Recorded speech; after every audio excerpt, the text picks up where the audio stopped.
Thank you, Pastor Stu, and it is great to be here at Grace Reformed Baptist. It is also great to be in the Carolinas, which I am still trying to talk to my wife about retiring here, if there is such a thing as ministers retiring. So she still wants to possibly move to Brazil, but you just pray for her. I'd rather be here. But it's great to be here. Thank you for having me. I was, throughout the last few weeks, I've been actually thinking about how to actually do this, the testimony. I know I want to definitely end up talking about where we are as a church right now at Redeeming Grace. So I'm just going to start from the beginning and we'll just move forward. But I do want to leave some time for you to ask questions or make comments if you would like as well. So we'll just start with there. For those of you who I didn't get a chance to meet last night, and for those of you who did meet me, but you forgot my name, my name is Jarvis Singleton. And for the last 3 years, I've been leading a church plant called Redeeming Grace Church in Palm Beach County. We started in an area called Green Acres. Yes, insert your jokes now. We started in an area called Green Acres, but then COVID hit our area, and for 15 months, we actually were on Zoom. We actually did virtual services, ultimately leading to this past July where we actually started meeting at Renewal Church, a church in Jupiter, Florida, and we've been meeting there ever since. But I'll talk a little bit more about that in a moment. My name is Jarvis Singleton. I actually was born in Rochester, New York. And I met a few of you yesterday who have a lot of New York connections. And so I was born there. I was raised in a Christian home. It wasn't I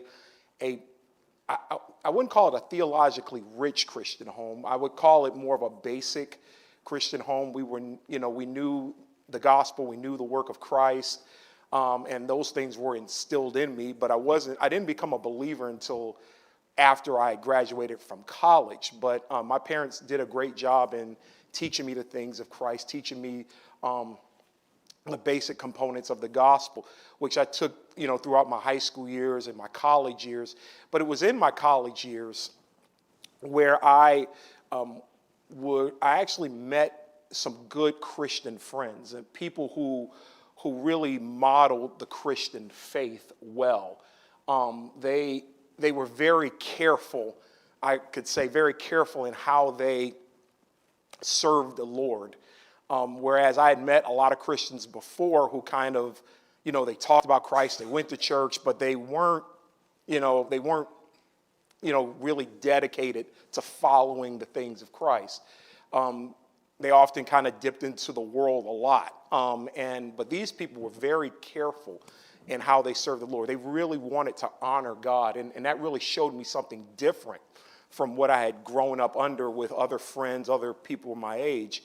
So I think those were the times, and I look back now and I say that those were the times where God was kind of plowing the ground with me, where he was preparing to plant that seed.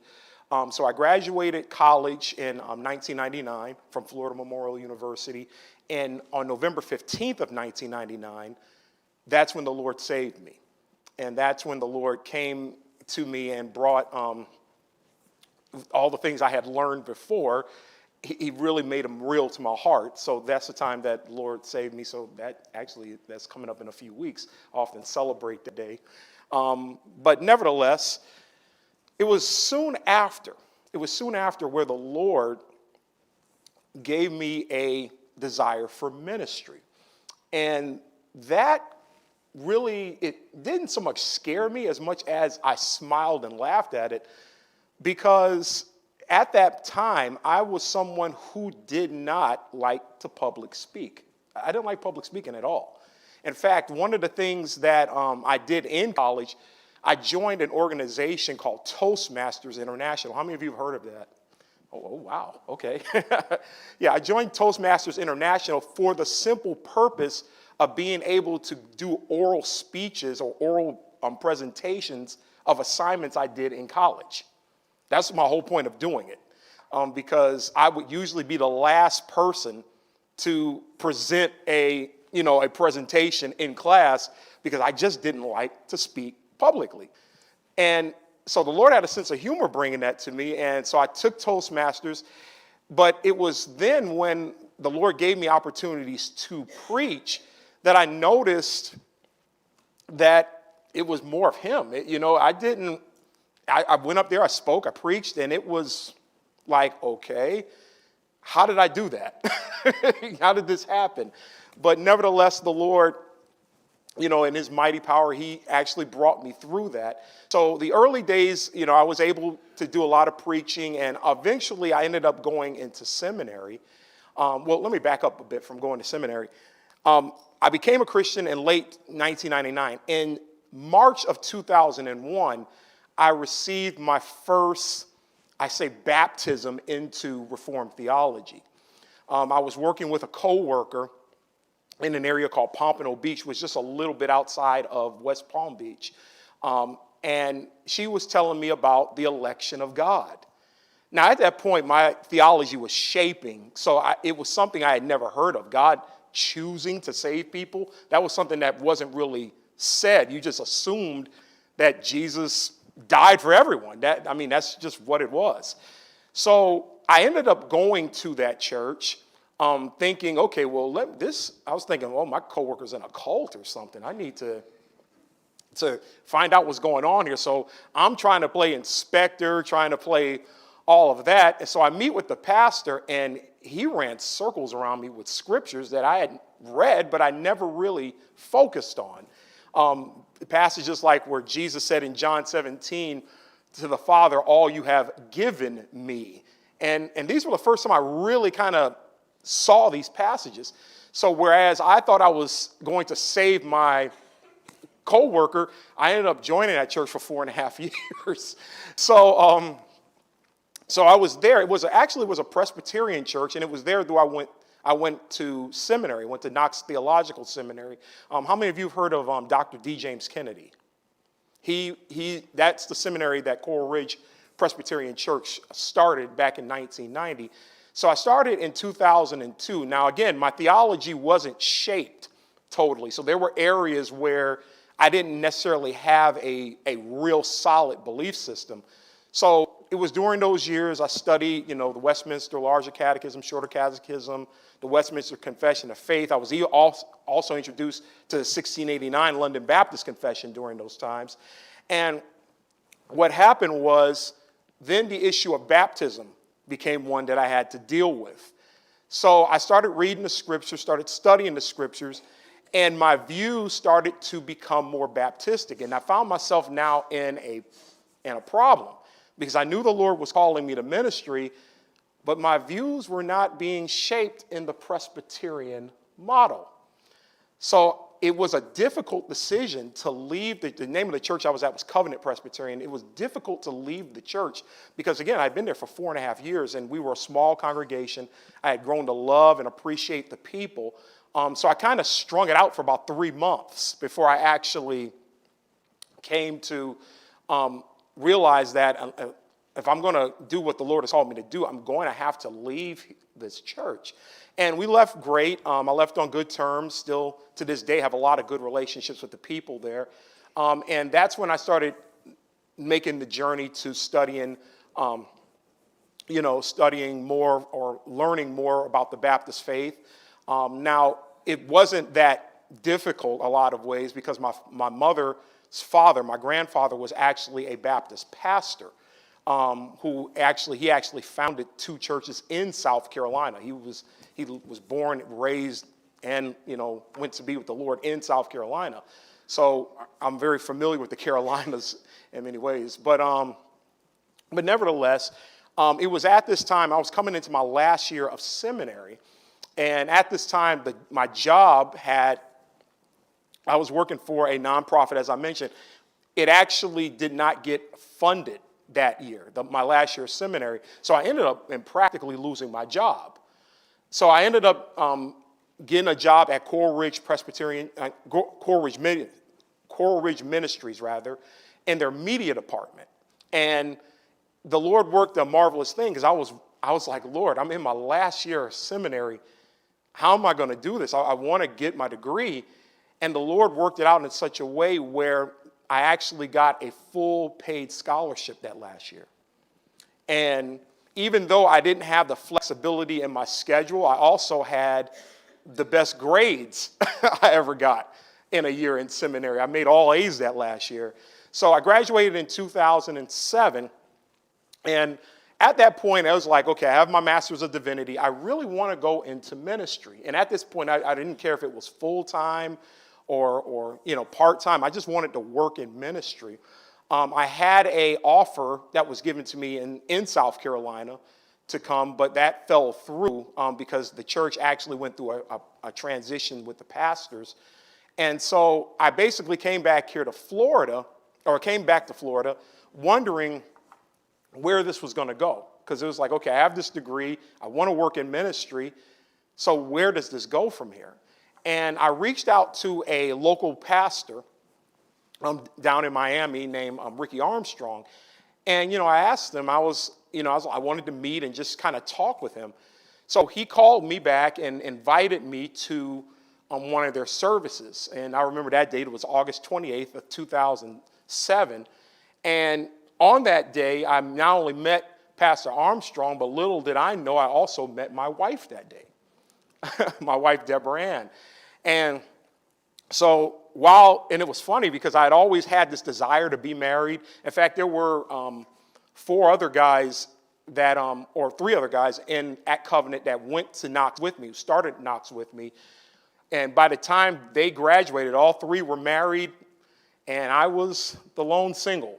So it was great. Obviously, the Lord brought that blessing while kind of distracting me in ministry, trying to find a ministry position. But nevertheless, I took a position with a Primitive Baptist church, and it was difficult. That experience was difficult because we weren't theologically together. However, the pastor, James Chester, he wanted to become a more Reformed church, because if you looked at the 16 articles that this church had, they were solidly reformed, but the churches weren't, responding or governing their worship under those. He wanted to change it. So he brought me on in an effort to do that. And we were able to set up classes, set up workshops. The preaching changed in the church. And it was really good because I actually learned some practical aspects of ministry. One of the things that seminary, that I often say seminary lacks in, whereas you can learn theology and learn the components of the faith and things of that nature, you don't get a lot of practical work there. You don't get a lot. In other words, you don't get the experience of getting a call from a member at 2 a.m. in the morning who's suffering or who may be going through a difficult time. These are all things that this is why I believe that the church and the seminary should work together, because these are the type of experiences that you get by doing that. But nevertheless, I was in that church for about 4.5 years, and we didn't fully reform the church, but it became better as the years went on. But then I had an opportunity to work for Ken Jones. He had taken over Glendale Baptist Church down in Miami. Now, if that name sounds familiar, if you listen to White Horse Inn, he's going to actually come back to the show, but he used to be one of the hosts of the White Horse Inn. And he had moved from California all the way to Miami in 2010 to pastor or take over Glendale. So he asked me, did I want to come on board? And I thought that was, a great opportunity. And so I stayed at Glendale. I went to Glendale. And at this time, Deborah and I, during that transition from Orthodox to Glendale, Deborah and I got married and we moved to West Palm Beach. Now we were at a situation where we were asking ourselves, okay, do we move all the way down to Miami? Because this is a 90-minute drive from West Palm to Miami, and that's with no traffic, by the way. If it's traffic, it could be 3 hours. So it's, okay, should we do this? And I thought to myself, well, I'm not going to take credit. She told me this. She was like, we live near the turnpike. The church is off the turnpike. If you can take a turnpike ride, why not take the job? And I was like, well, that makes sense. So for 5.5 years and through 3 cars, I went 90 minutes, sometimes 6 times a week, to drive down to Glendale and to serve on staff there. And it was a great experience, not just being under Pastor Jones, not just, becoming more theologically solid, but it was just a great experience ministering, because again, I learned a lot of practical aspects there. I learned how to work with the deacons and how to really serve the people, because Glendale had an older congregation. So there were a lot of times that we had to go to nursing homes and had to do homebound, projects and things of that nature. So it took me a lot out of the church and into, the lives of people. So it wasn't just a matter of you just saw them on Sunday. You basically invested in their lives. So for 5.5 years, I was there with Pastor Jones, and around the 4th year, I started praying to the Lord about the next step in ministry. I couldn't say it was something I was forced. It was just something that I just felt I needed to do. So I started praying, and the Lord put the idea of church planting on my heart. And I was like, no. I was like, no. I always saw myself as going into revitalizing a church, or even, taking over, after a pastor had stepped down. But when he put the idea of church planting into my heart, I was like, wow, this is different. So for about 2 months, I reached out to every pastor that I trusted, that I had a great relationship with, and got an honest assessment of, do you think that this could work? And one of them I remember was a friend of mine named Danny. He's a church revitalizer down in South Broward County, which is like Pembroke Pines near Miami. And we talked on the phone for about 2 hours. And Danny was throwing questions at me left, right. I felt almost like I was on trial. But basically, Danny said, well, Jarvis, here's my assessment. I believe the Lord wants you to do this, and I think you want to do this. I think the problem with you is that you just don't think the Lord will provide for you. And that was the truth, because I was making $40,000 at Glendale, and I was going to give up that salary to plant a church, to raise funds, to do these things. So, and at this time, Deborah and I had 2 kids. I had a 3-year-old son at the time, and I just had a newborn daughter. My daughter Jenna was born in 2017. So that really concerned me. It was like, okay, we have a young family. Is this the time to do this? So in 2017, I finally ended up talking to Pastor Jones, and the church really got behind it. They really got behind the fact that we could do this work. And he was excited for it, because he wanted to show the people that our ministry, or the ministry of Glendale, can expand outside of Miami. And what better place to do that than to expand it into another part of Florida? So we sat down and kind of mapped out the foundation of everything, how we were going to go about this, kind of laying out a 5-year plan of how things were going to go. And so what happened was, he gave me the green light to do it. Now, unfortunately, and this was where our church differed from Glendale, or different from other church plants, I wasn't able to bring a core people with me for 2 reasons. Number one, because we're talking about 90 minutes away. So we're talking about moving people from South Miami up to West Palm Beach. That wasn't going to fly. But secondly, most of the congregation was 65 and older, and many of them didn't drive at night. So that kind of put it out there. So it was like, okay, so if we're going to grow a congregation, it's going to have to be in West Palm Beach. But luckily, I had relationships there, and this is why the move from West Palm to South Miami ended up us not doing it ended up being good, because I was able to build relationships with people in West Palm Beach that allowed us to eventually start the church. So through 2017, we kind of did some early planning, and And I met with a lot of groups in the Southern Baptist Convention and things of that nature to try to build affiliations. Well, in 2018, February 2018, we finally started to do a soft launch for Redeeming Grace.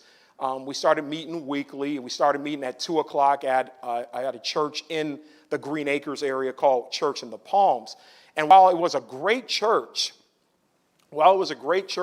to start, and they gave us space to do it, it was often difficult because it was a church that actually had 11 different churches meet on a Sunday. So we were literally meeting, and these were thin walls, by the way, so we heard everything that was going on with these churches. And it was hard because, on one end you have, and by the way, we were the only Reformed church. The other 10 were charismatic. Okay? So you heard everything. You heard the loud music, you heard the screaming while you're trying to do service, and it really was difficult. Although, again, I was thankful for the space, it was really difficult because you really couldn't get that warmness or that intimacy started when it comes to worship. So we went through Church in the Palms for a couple of years, and during that time, after we had soft launched, then I got a call from a friend of mine by the name of Gustavo Cruz, Gus Cruz, and he told me about the Pillar Network. Now, the Pillar Network intrigued me because they were a group of Reformed-based churches who basically, it was an unofficial gathering, but they joined together because they had common beliefs. They weren't a confessional group, but they were Reformed. But nevertheless, I thought it was good because one of the things I was running against when it came to starting the church plan is that I couldn't find people or churches who were like us. And, I ran across a lot of, Arminian-style churches. And in South Florida, I don't know how many of you are familiar with South Florida, there's an entertainment aspect that is often forced down there. For example, our church is confessional and we meet at 2 o'clock. That's going to guarantee you're going to have a small group. Because largely, a lot of churches down there have kind of moved to Saturday services. Some have moved to 2 early morning services. In fact, I know a couple of churches that do a 7 and a 9:30 service. Because it's all about go to church so I can, get to the beach in the afternoon. So what happened was the Pillar Network served as a comforting group for us because of the fact that they were common. Basically said, Jarvis, I think you should check out this group. And I don't know if I should say this, but I think I will. He was like, they also need some black guys there. So I started to go to the meeting, and I went to one meeting, and he was like, and I was like, wow, this is really good. This is really good, a really good group. So I started talking to the regional leader down there, Jose Abea, and we talked, and eventually, Pillar invited us in as a church. So it was like, okay, now we have a good amount of brethren who that we can build off on and build relationship with. But then later on, I knew that I wanted to build other relationships, in particular from a confessional standpoint, because when we started Redeeming Grace, one of the things that we wanted to do, one of the things we really wanted to do was be a confessional church. So the 1689 London Baptist Confession was going to be our foundation. So I wanted to build relationships with churches like that. And I knew of the Spurgeon Fellowship that was happening down in Florida. So I reached out to Jeff Smith, the pastor of Emmanuel Baptist, as many of you know. And, I just inquired about it. And it wasn't so much that I wanted the church to be a part of it first, as much as it was I wanted to just have common fellowship with brethren. But then Jeff told me, well, we don't do the Spurgeon Fellowship anymore. We are now the Reformed Baptist Network. And he was like, okay, well, we'll invite you to our General Assembly. And that year was in Grand Rapids. So I went there, and wow. The fellowship, the preaching, just the whole aura of the General Assembly was amazing. And I was like, okay, this is where we need to be at Redeeming Grace. This is a church we need to, or this is a group that we need to be a part of. So that was actually in 2017. In 2018, we applied, and we did our public launch on, I think it was September 16th, I believe. 2 weeks later, we joined the Reformed Baptist Network. We joined the network at that time. So right now we have been with the Reformed Baptist Network a little over 3 years, Pillar around the same amount of time. But those relationships are very important because one of the things, again, I learned early in church planning is that it's important that you get advice, get counsel from people who are going the same way as you. I was telling a story last night that we, in the early stages of trying to raise funds for the church, we met with a local group or local church down in Palm Beach County, in Delray. And they, I met with the pastor, and I got a feeling that the service, that the meeting wasn't going well.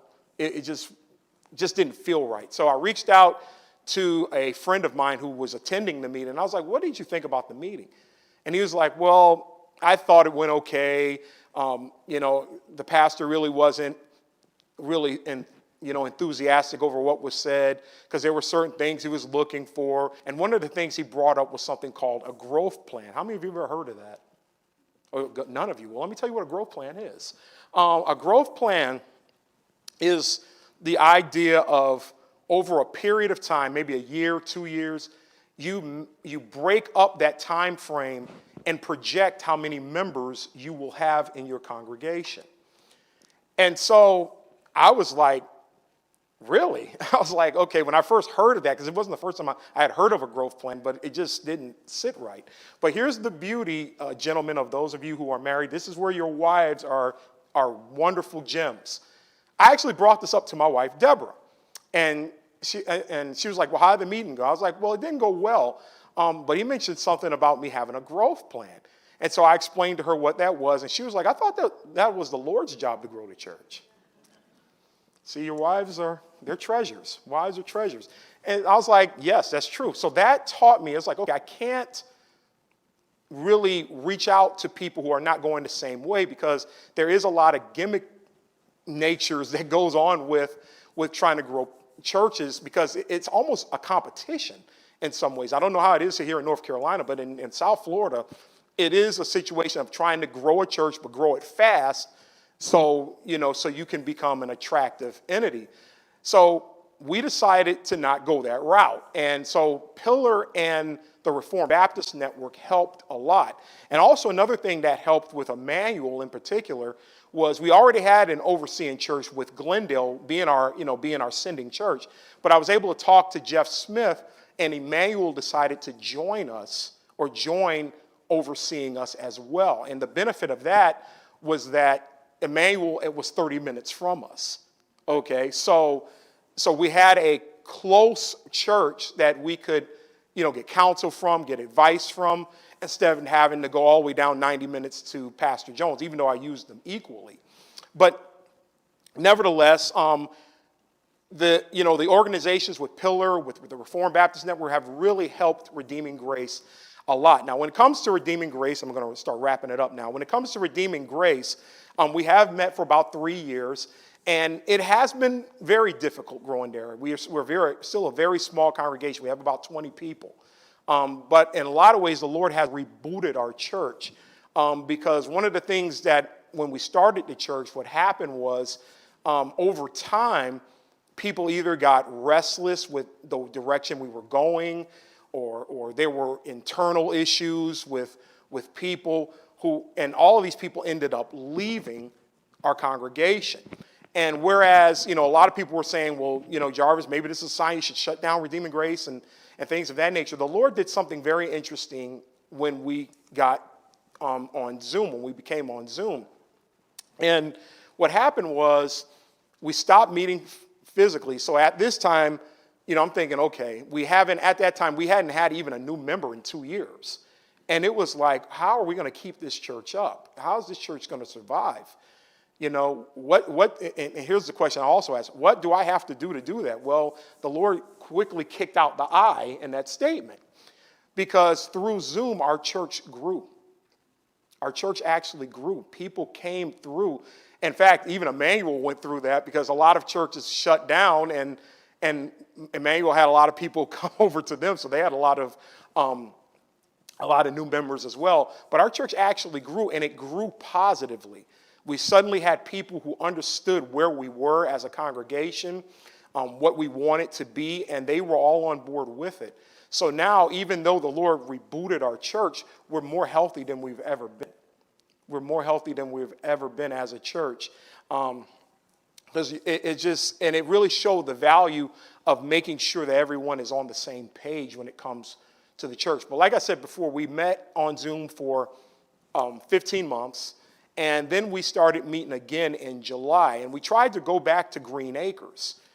But however, we could not find any space. In fact, there were a couple of churches that said, yeah, sure, we have space. But, we have space, but the time that we have is 7 o'clock at night. And I'm like, no, I have 2 children that have to get ready for bed at that time. So we couldn't do it. So ultimately, I had a friend through the Pillar Network named Paul Whitfield, who was a pastor of Renewal Church in Jupiter, Florida. And he said, Jarvis, I know you've been looking for a space. And he was like, well, we'll offer you space, and you can use it for free. And I was like, really? I was like, okay, well, let me bring that to the congregation. And obviously, as you know, it passed. If it's free, it's for me. And what happened was we started meeting there in July. We starting to meet there in July. And all but one Sunday, where we did have to go virtual, we have been meeting there at Renewal. And it's really been a blessing for us. It's a little bit farther out from Green Acres, but nevertheless, it's very quiet. It's very, you can be very, you can get a very good worship experience there, because you're not competing with 2 other churches in the building. So it's been a real joy planning Redeeming Grace. It has been difficult at times, as I said before, from its startup, from the time we started operating. But I really am glad that the Lord has blessed our church where it is. We are starting now to get back doing more outreach on projects, which we did a lot before COVID hit. So we're starting to do a lot of those. Some projects we've done was we actually have done just old school evangelism. We've gone out to parks, talked to people, told them about the church. We've even done, we've done door-to-door knocking, these old school approaches. But we've also had, events that we've done in, workshops we've done where we've had congregation members invite people. We've also had Sundays where we've told congregation members, just invite one person to church this week. And we've done that. So we're getting back into the swing of that again. And hopefully 2022, if the Lord tarries, will allow us to do just that. But as a church, like I said, we're doing very well. We're still, like I said, we're still small. So we're not a financially self-sufficient church yet. My prayer is that we will get there soon, because the giving has become better since we've started meeting. But nevertheless, I thank God for groups like Pillar. Thank God for groups like the Reformed Baptist Network for sure, because those groups, the common bond that you have with them really goes a long way. So when you start talking and start, needing counsel and help from other groups, for things that's happening in your church, it's comforting to have those there with you. So that's Redeeming Grace. That's Jarvis. I want to just open up the floor for any questions that you might have. We've got about 20 minutes. So you have any questions that you might have, any comments you would like to make. I've kind of tried to abbreviate that as much as possible. So you had a question? Yeah, Pastor, so can you just tell us a little bit about the makeup of the church? Do you have any other elders or deacons, and maybe a little bit about like the mix? Is it a black church, white church, a mix? Tell us a little bit about that. It's a rainbow. I was telling Stu this. please, into the mic. Okay. It was being asked if the makeup of Redeeming Grace. Do we have elders? We have deacons? What's the makeup? Is it a black church, white church? But we're pretty much a rainbow. We have, like I said, we have about 20 people, but we have 6 nationalities, different nationalities in the church. That was something I really prayed for because I didn't want to be labeled a black church. I didn't want to be labeled any kind of a church. I just wanted to be labeled a church. And the Lord has really done that. We have Cuban people there. We have Asians, black, obviously. We have Jamaican. We have Colombian and a Colombian lady. We have and her husband's Argentine, from Argentina. So we have a great makeup of people there, and it's beautiful. Because one of the things I did want when coming into ministry, no matter where I was, I wanted the church I was a part of to look like heaven. And that was very important. And that's why I was very happy to see that. And it's such a joy when you look out amongst the congregation and see that it looks like heaven. So yeah, we're doing well there. We had an elder, I had a co-elder for the first almost 3 years. He resigned back in May for personal issues, but the Lord was pleased to bring a pastoral assistant to us, a young man named Dean Woolner, that we're training now for ministry. He'll actually be starting at Reformed Baptist Seminary in January. So the Lord has really blessed us with him. He has a real passion and fire for the Lord. So we have those. We don't have any deacons yet, although there is one young man that I am looking forward to talking with about that. I think having a deacon, deacons are just precious. Who's a deacon in here? You guys are precious. I just do. I love, when I think of the body of Christ, the deacons are just, they just really hold things together. And so I'm looking forward to talking to the young man about that role. But again, that's kind of where we are now. I'm hoping in maybe another 6 months, another year, we can have a more established leadership. Now with Dean, even though he serves as a pastoral assistant, he's also my in-church accountability person. One thing that was very important for me was to make sure that I had accountability because one, I'm a first-time pastor and I did not want to be making decisions by myself. So he serves as an accountability. So when we look at our leadership team, right now it is Dean and myself. Hopefully if we can bring on this young man as a deacon, we can, be a leadership team as well. And as we grow, then we can start, designing or putting people in proper spots. That's a great question. Thank you. Any other questions or comments? Okay. Let's start here. Well, it's ladies first. Okay. I'm just curious if you have a website. Yes, www.redeeminggc.org. So that's 2 G's, redeeminggc.org. And that website will give you all the information about our church. In fact, I have a pastor friend named Winston who said he went on my website and he's like, gee, Jarvis, it's like I went to church on the website. But it's important to me for people to know what a church is all about. I tell people all the time that if you go to a church and they cannot tell you or can't give you a statement of faith, I'm not even talking about a 1689. I'm just talking about a simple statement of faith of what they believe. Don't join that church because you don't know what you're walking into.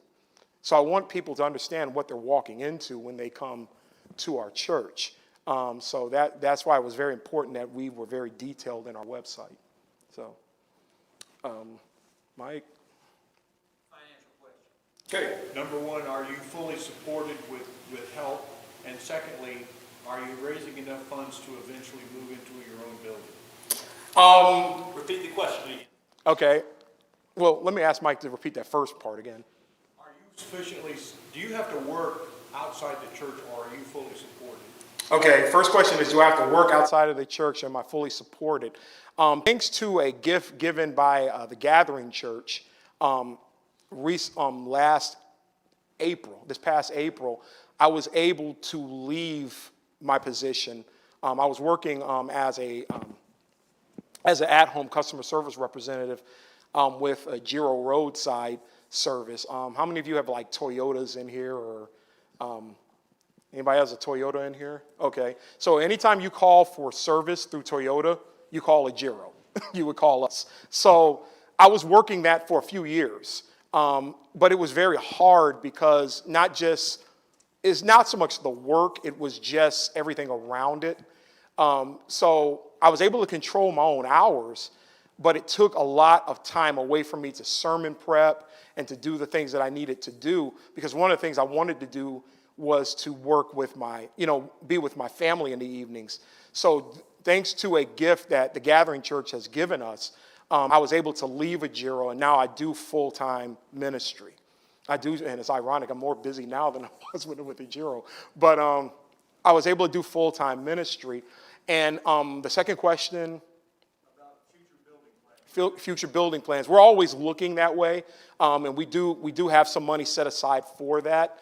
However, I don't see that happening for at least a couple of years, at least. But obviously, as you grow, as you become a church, that's always one thing on your agenda that you want to accomplish, is to get your own building. Even if you can't build one from scratch, just being able to get a building. So that's something that's always on our minds. But unless the Lord brings a miraculous gift, a financial gift to us, it is something that's more of a down the road project. Why would anybody in their right minds want to retire to Brazil? Dear, you want to answer that? I don't know. But she asked the same question to me. It's like, why would someone want to retire to the Carolinas? Like, have you ever been there? But I don't know. Well, my wife has, her degree is in hospitality. And she was able, I think this was when the Kenny Rogers roasters were big, a big business. She actually went to Rio de Janeiro and actually helped create or build restaurants there for a few months. So she fell in love with the area, and she reminds me all the time. She's like, I love Brazil. I want to go to Brazil. I want to live in Brazil. I'm like, that's great, But yeah, that's where the connection comes from. She loves the area, and maybe one day we can do a vacation and that'll satiate her, even though I don't think it will. But yeah, that's where the connection comes from. Any other questions or comments? Stu? Oh, yes. You said the church is meeting at 2 in the afternoon. Is that a space issue because you're using a different church building, or if you got your own space, would you intend to continue that? It's because we're using the space for another church. If the church was a little bigger, then we would probably meet in the mornings. My sweet time is like 10:30. I would like to meet at that time. When we were meeting on Zoom, that's what time we actually met. So the goal is to get to the mornings, but right now it's just trying to get back into the flow of meeting publicly again. And ultimately the goal is to get back into that Green Acres area. So once we're able to find a spot there, then obviously we'll revisit meeting at 10:30. Great question. Pastor Stu?